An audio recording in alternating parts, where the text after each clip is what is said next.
Hey, what's going on, guys? Today I'm bringing y'all some Control gameplay. This is Monday, so it is a Marine Corps Monday video. And today I'm going to be talking about the Crucible, which I doubt any of y'all know what that is. Most Marines, actually all Marines should, and most Marine veterans should know that the Crucible is the experience at the end of boot camp. It is the pinnacle of boot camp, so to say. It is the hardest event that you will do at boot camp in terms of physical and mental stress. And it is just a real pain in the ass, if I'm just being honest. It's a bitch. Um, it is a bitch. But the Crucible is really something special. To my knowledge, I don't know if any of the other branches do a Crucible-like event. I don't think they do. But I wouldn't be surprised if, like, the Army did something similar to it. But the Crucible is designed to just kick your ass and to make you a better person, but also to kind of make you want to quit. And for all y'all wondered what the Crucible is, the Crucible is a 54-hour, if I'm not mistaken, 54-hour, so about a day and a half, little shy of a day and a half, event that you will spend barely eating, barely sleeping, and exercising and moving a lot. You hike 50 or 60 miles during the Crucible, and I think you do 20 events. 20, 22, something around there. Something around that. About 2 dozen events. We'll just say that. We'll just say 2 dozen. And what these events are they're exercise team building events.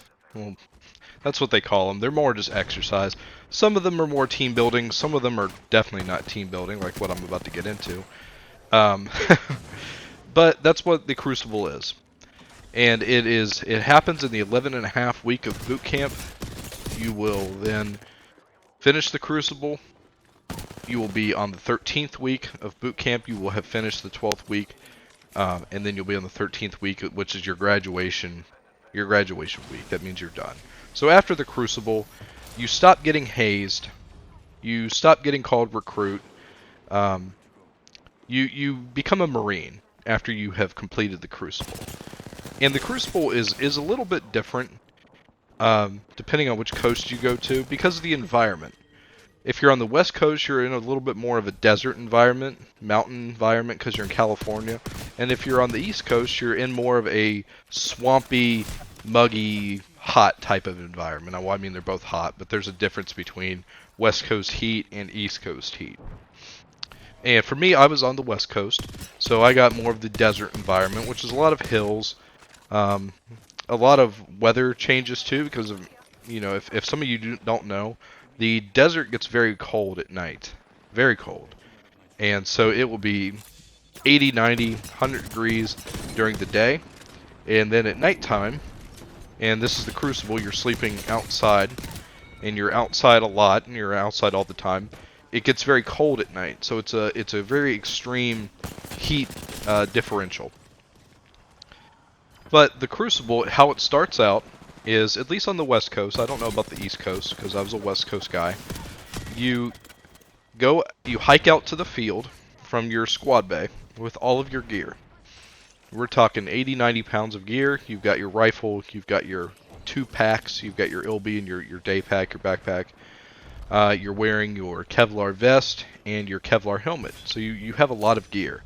It's probably closer to 100 pounds of gear altogether, including everything. And it's designed that way for a reason. The Crucible is designed to kick your ass. It's not supposed to be an easy time. So you have a full combat load, is what they call it. You hike out. You get divided up into sticks. Sticks are basically squads. So your platoon has 4 squads. My platoon for boot camp had 4 sticks. We had 4 drill instructors. So each drill instructor got 1 stick. And what that means is there's 1 drill instructor that leads the Crucible for their stick. So you go out into the field. You hike 4 or 5 miles to your first event or exercise. I think for the purpose of this video, I'll call them an event. And these events are based off of Marine Corps heroes. So, like, you have the John Basilone Hill. John Basilone was a famous Marine, a Medal of Honor winner, and so this John Basilone Hill is designed after what he did in combat. So this John Basilone Hill, this thing was crazy. It was really should be called the John Basilone Small Mountain because the hill was huge.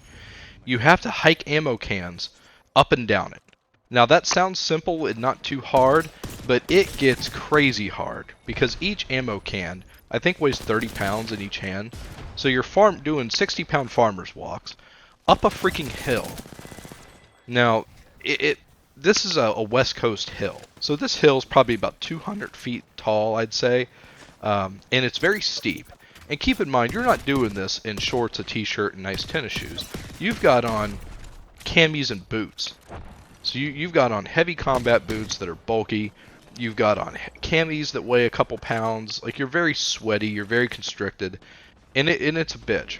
And you're not just carrying them up once. If you don't do it fast enough, your drill instructor is going to make you go back down and do it again.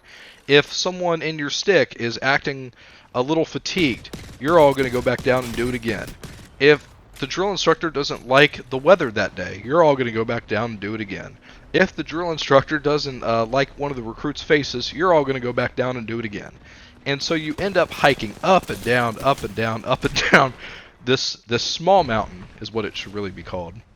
Calling it a hill is a bit of an understatement. Until everyone's tired. Now that event sucks. It's meant to kind of tear you down, but there's other events that are actually team building. Like, I remember there was one event where you had to crawl through a series of urban style obstacles. This event was actually kind of modeled after Fallujah. And there were certain part of these obstacles you couldn't touch. So like one of these obstacles looked like a yard, but you couldn't touch the ground. You had to like move your entire team across this small balance beam and then up a ladder, and it actually required a good amount of communication to do. It was physically demanding, yes, but it was more based around teamwork and overcoming something together. But then again, there were other obstacles that were not team building whatsoever, that were just designed to mess you up. The one I'm thinking of is boxing. There was this little boxing pit that they had out there, and it was sort of like a small UFC cage, except it didn't have chain link wire for the fence. It had just walls. And two sticks of recruits, so two groups of recruits would meet up there with their drill instructors, and one at a time, one from each stick, so two at a time, these two recruits would go in there and box for about a minute, minute and a half. The thing was, I thought it was going to be actual boxing, so I'd done a little bit of boxing when I was in high school. I was going to use my jab, and I was going to use a little bit of footwork, and I was going to make sure I was moving my head off the center line. I didn't want to get hit too much. And the first couple seconds of it, the other recruit came immediately bum rushed and just started throwing body shots, haymakers, left hooks, like just everything he could, no techniques, spamming everything. I'm thinking, oh shit, I thought we were going to box. And as I'm thinking this, my drill instructor, who was leading my stick, he said my last name. He said, hey guys, get fucking going. And so that meant throw the technique aside and just start throwing shots. And that's what I started doing. And so me and this other guy, we just went into the middle of this pit and beat the shit out of each other for, I think it was a minute or a minute and a half. And it was fun. And after that, that was it. The thing was, like I said, it's up to the drill instructor's discretion. So if you're being kind of a weak little guy and you're kind of quitting on yourself and you're holding up your stick and you're being one of those guys who isn't putting out during the Crucible, the drill instructor is just going to do whatever he wants to you. And so my drill instructor, there was this guy in my stick that was doing that. He was kind of quitting on himself. He was holding everyone back. He didn't really want to put out. My drill instructor grabbed this guy and said, okay, go back in. This guy finished boxing. He got beat up. He didn't really throw any punches. My drill instructor says, you're going back in there. And then they would grab a fresh recruit from the other stick and send him in there with this guy who was kind of quitting on himself. And so that's how they dealt with this guy, is they just kept sending him in there versus a new fresh recruit on the other team. And of course the fresh recruit beat the shit out of him, and plus this guy had kind of quit on himself. But that's how boot camp kind of works. If you quit on yourself and you don't really put out and everything, and you act kind of emotional and weak, you get singled out and you get screwed with way more than the rest of us. But like my experience on the Crucible, it was hard, but it wasn't really that bad because I didn't have to keep redoing everything. But a lot of those recruits did because they would kind of quit on themselves. But that's how the Crucible is. At the end of it, you get your Eagle Globe and Anchor, you earn your Eagle Globe and Anchor, and you become a Marine. It's a very special experience. It's a very tough experience, but one that I wouldn't trade for the world. If there's any people who are thinking about joining the military or joining the Marine Corps out there, I hope you guys are taking something away from these videos.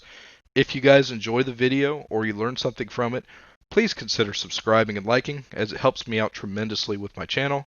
I hope you all have a wonderful day.